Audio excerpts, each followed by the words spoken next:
بسم اللہ الرحمن الرحیم۔ دوستو، ہم نے جو مثالیں حل کی ہیں اس سے آپ کو اندازہ ہو گیا ہوگا کہ ہم نے تصحیح کے بعد میت اول اور میت ثانی کے ورثاء کو حصے کیسے دینے۔ تو بہرحال اس کے طریقے کو ہم دوہرا بھی دیتے ہیں کہ دونوں مسئلوں کی تصحیح سے حصص دینے کا طریقہ یہ ہوگا کہ پہلی میت کے ورثاء کے سہام کو دوسری میت کی تصحیح کے کل میں ضرب دیں گے، جبکہ ما فی الید اور تصحیح ثانی کے درمیان تباین ہو، یا پھر ہم تصحیح ثانی کے وفق میں ضرب دیں گے جبکہ ما فی الید اور تصحیح ثانی کے درمیان توافق کی نسبت پائی جائے، اور دوسری میت کے ورثاء کو سہام دیں گے، ما فی الید کے کل میں ضرب دیں گے جبکہ ما فی الید اور تصحیح ثانی کے درمیان تباین کی نسبت پائی جا رہی ہو، اور اگر ما فی الید اور تصحیح ثانی کے درمیان توافق کی نسبت ہو تو اس صورت میں ہم دوسری میت کے ورثاء کو حصے دینے کے لیے ما فی الید کے وفق میں ضرب دیں گے۔ دوستو، یہ تو ہماری بات تھی کہ جب دوسری میت ہو، لیکن اگر اسی طرح ساتھ میں تیسری میت یا چوتھی میت آ جاتی ہے تو اب ہم یہ کریں گے کہ تیسری میت کی صورت میں پہلی دونوں میتوں کے مسئلے کو اس کو مسئلہ واحدہ یعنی پہلا مسئلہ بنا لیں گے، اور جو تیسری میت ہے اس کو ہم دوسرے مسئلے کے قائم مقام کر لیں گے، اور اسی ترتیب پر ہم ان کے درمیان ضرب کا عمل کریں گے۔ اور اگر اسی طرح چوتھی میت ہو تو پہلی تین میتوں کے مسئلے کو اس کو ہم پہلا مسئلہ بنا لیں گے، اور یہ جو چوتھی میت ہوگی اس کو ہم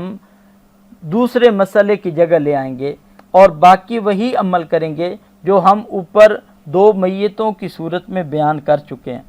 اب جب ہمارا مناسخہ کا مسئلہ حل ہو جائے گا اور پورا ہو جائے گا تو اب آخر میں ہم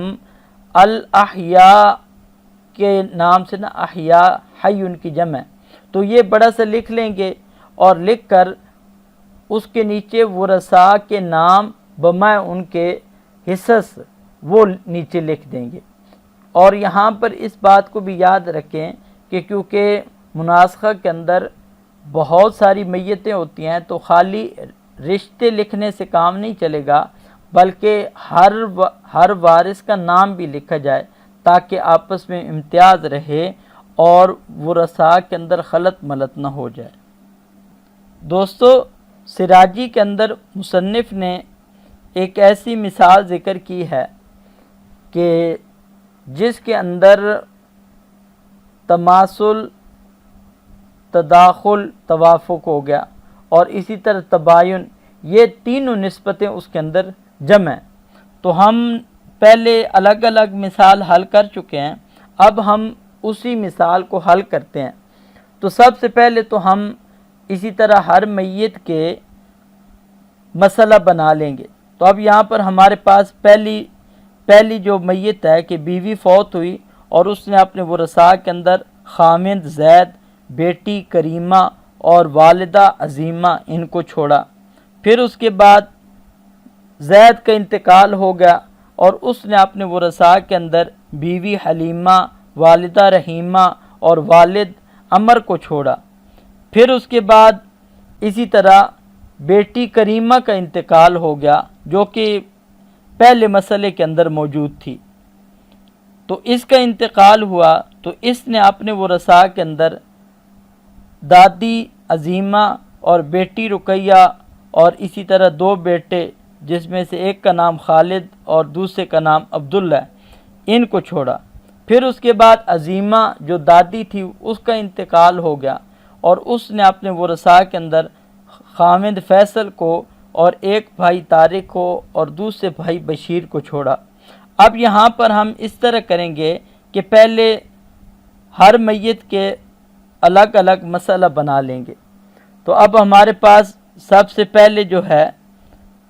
وہ پہلا مسئلہ ہم حل کرتے ہیں کہ یہاں پر ہمارے ورثاء کے اندر زوج ہے، بنت ہے اور ام ہے، تو زوج زید کو کیونکہ میت کی اولاد ہونے کی صورت میں چوتھا حصہ ملے گا، اور بنت کو نصف ملے گا کل ترکہ کا، اور ام کو میت کی اولاد ہونے کی صورت میں سدس ملے گا۔ اب یہاں پر ہم دیکھ رہے ہیں کہ مسئلے کی ابتدا کیونکہ ربع جو ہے وہ سدس کے ساتھ مل گیا، تو 12 سے ابتدا کریں گے مسئلے کی، تو 12 میں سے خامند کو ہم نے ربع کے طور پر 3 دے دیے، اور بیٹی کو ہم نے 6 دے دیے، اور والدہ کو سدس کے طور پر ہم نے 2 دے دیے، تو 6 اور 2 8 ہو گئے، 8 اور 3 11 ہو گئے۔ تو یہاں پر یہ اس مسئلے کے اندر نہ جی، کیونکہ ابتدا 12 سے ہو رہی ہے، جبکہ یہ مسئلہ رد بن رہا ہے اور اس کے اندر یہ ایک حصہ بچ رہا ہے، تو جب یہ رد ہے تو اب ہم اس کو رد کے ضابطے کے مطابق حل کریں گے، اور آپ کو پتہ ہونا چاہیے کہ یہ رد کی چوتھی صورت بنتی ہے کہ جب احد الزوجین ہو اور اسی طرح مختلف الجنس ہو من یرد علیہم، تو اب ہم اس کو اسی ضابطے کے مطابق حل کرتے ہیں۔ تو یہاں پر ہم کیا کریں گے کہ زوج کو اسی کے مخرج سے ہم اس کا حصہ دے کر جو ما بقی ہوگا اس کو الگ کر لیں گے، اور بنت اور ام ان کا ہم الگ مسئلہ بنا لیں گے عدد سہام کے اعتبار سے۔ تو اب زوج کا کیونکہ چوتھائی بنتا ہے، تو ہم نے چوتھائی کے اعتبار سے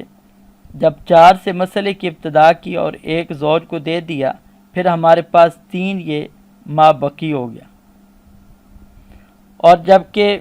بنت کو ہم نے 3 دینے ہیں اور ام کو 1 ملنا ہے، تو 3 اور 4 یہ 4 عدد سہام ہو جائے گا، اور تو 4 سے گویا کہ یہ مسئلہ ہو جائے گا۔ اب اس کے بعد ہم نے ما بقیہ اور جو ان کا عدد سہام ہے اس کے درمیان نسبت دیکھی تو وہ تباین کی ہے، تو اب ہم کیا کریں گے کہ عدد سہام 4 کو اسی طرح 4 جو مخرج ہے اس میں ضرب دے دیں گے، تو یہ اب 4 اور 4 16 ہو جائے گا۔ تو گویا کہ اب ہمارے مسئلے کی جو ابتدا ہوگی خامد کو مل جائے گی، اسی طرح 4 1 بار 4 اس سے مل جائیں گے، اور 4 3 بار 12، تو 3 3 بار 9 یہ بیٹی کے ہو جائیں گے، اور 3 1 بار 3 یہ والدہ کے ہو جائیں گے۔ تو اب گویا کہ یہ ہماری جو پہلی میت تھی تو اس کے اعتبار سے مسئلہ یہ 16 بنے گا، اور 16 میں سے 4 زوج کے ہوں گے، 9 بنت کے ہوں گے، اور 3 ام کے ہوں گے۔ اب ہم زید کے ورثاء کا مسئلہ بنا لیتے ہیں۔ زید کے ورثاء کے اندر زوجہ ہے، ام ہے اور اب ہے۔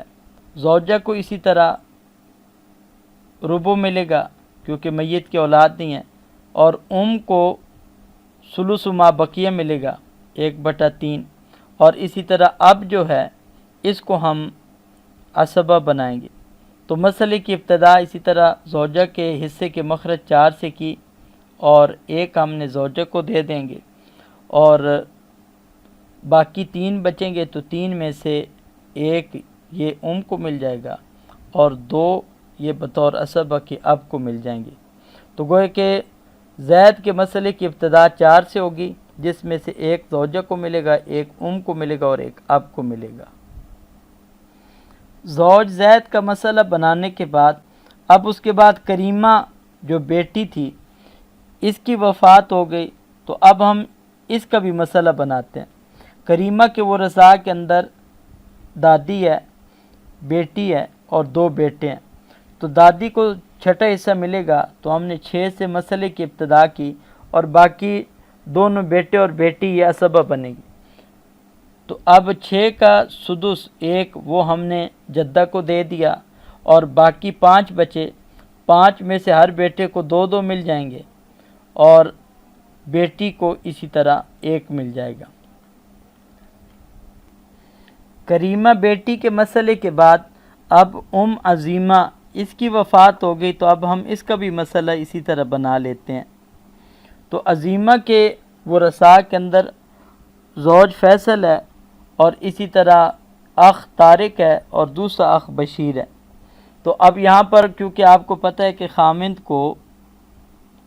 نصف ملے گا میت کی اولاد نہ ہونے کی صورت میں، اور دونوں بھائی یہ عصبہ بنیں گے۔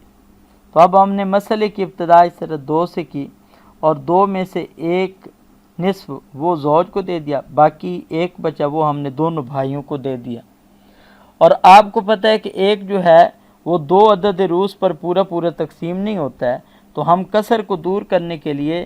اخ کا جو عدد روز 2 ہے اس کو اصل مسئلہ 2 کے اندر ضرب دے دیں گے، تو 2 2 بار 4 ہو جائے گا۔ اب اس کے بعد زوج کے اس میں سے 2 حصے ہو جائیں گے، اور اسی طرح 2 1 بار 2، تو ایک حصہ طارق کو ہو جائے گا اور ایک حصہ بشیر کو ہو جائے گا۔ دوستو، چاروں میتوں میں سے ہر میت کا جب ہم نے مستقل مسئلہ بنا لیا، تو اب اس کے بعد ہم مناسخہ کے ضابطہ شروع کرتے ہیں۔ تو اب مثال کے طور پر زوج زید جو ہوا یہ انتقال کر گیا، اس کو یہ ہم قبر کا نشان دے دیں گے، اور اس کے بعد اب زوج کو یہاں پر پہلی میت کے حصوں میں سے 4 ملا ہے، تو یہ 4 اس کا ما فی الید ہوگا، وہ ہم یہ دوسری طرف لکھ لیں گے 4۔ اور یہاں پر زید کے مسئلے کی جو ہم نے تصحیح کی تھی وہ بھی 4 ہے، تو اب یہ ان دونوں کے درمیان جو نسبت پائی جاتی ہے وہ تماثل کی پائی جاتی ہے، تو یہاں پر اب ہمیں اور کسی نئے عمل کی ضرورت نہیں ہے۔ پھر اسی طرح زوج کے انتقال کرنے کے بعد بنت کریمہ جو ہے یہ انتقال کر گئی۔ اب جب یہ انتقال کر گئی تو ہم نے اس کا جو مسئلہ بنایا تھا کہ اس کے ورثاء کے اندر جدہ تھی، بنت اور 2 ابن تھے، تو اس کا 6 تھا، اور اسی طرح کریمہ کا جو ما فی الید ہے وہ 9 بنتا ہے۔ تو اب 9 اور 6 کے درمیان جو نسبت ہے یہ توافق بالثلث کی ہے، تو اب 9 کا جو وفق ہوگا توافق بالثلث کے اعتبار سے وہ 3 بنتا ہے، اور 6 کا جو وفق بنتا ہے وہ 2 بنتا ہے۔ اب ہم اس کے بعد یہ کریں گے کہ کریمہ کی جو تصحیح کا وفق 2 ہے اس کو ہم سب سے پہلے یعنی کہ پہلی میت کی تصحیح کے اندر ضرب دے دیں گے، اور وہ 16 ہے، تو 16 کے اندر جب ہم نے 2 کے ساتھ ضرب دی تو یہ اب 32 ہو جائے گا۔ اب اس کے بعد ہم نے جب حصے دینے شروع کرنے ہیں تو جس میت کے ما فی الید اور اس کی تصحیح کے درمیان ہم نے نسبت دیکھی ہے، تو اس میت سے اوپر والے جتنے ورثاء ہوں گے اس کو ہم تصحیح کے وفق کے ساتھ ضرب دیں گے۔ تو اب عظیمہ کے یہاں پہ 3 بنتے ہیں، تو 2 کے ساتھ ضرب دیں گے تو اب اس کے حصے 6 ہو جائیں گے، اور اسی طرح زید کے ورثاء کے اندر حلیمہ کے 1 بنتا ہے، تو جب اس کو 2 کے ساتھ ضرب دیں گے تو 2 ہو جائیں گے، اور اسی طرح کیا ہے کہ رحیمہ کے بھی 2 ہو جائیں گے، اور اسی طرح عمر کے بھی 2 اور 2 4 ہو جائیں گے۔ جبکہ کریمہ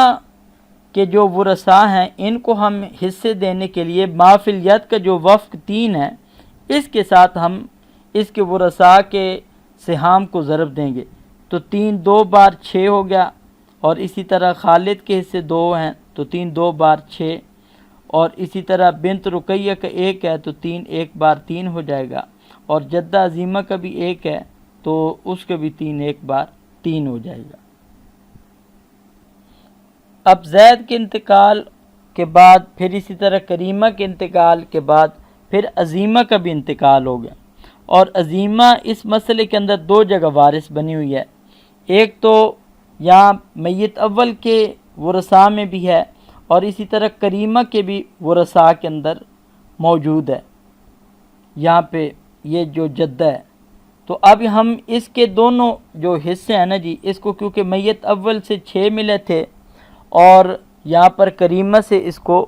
3 ملے ہیں، تو اس صورت میں اس کا جو عظیمہ کا ما فی الید ہو جائے گا وہ 9 ہو جائے گا۔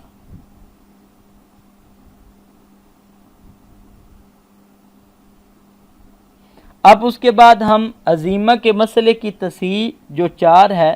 اور اس کا مافل ید 9، اس کے درمیان نسبت دیکھی تو وہ تباین ہے۔ تو تباین ہونے کی صورت میں اب ہم کیا کریں گے کہ عزیمہ کے مسئلے کی کل تصحیح کو لے کر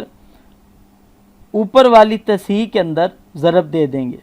تو اوپر والی جو پہلی ہمارے پاس تصحیح تھی وہ اب 32 تھی،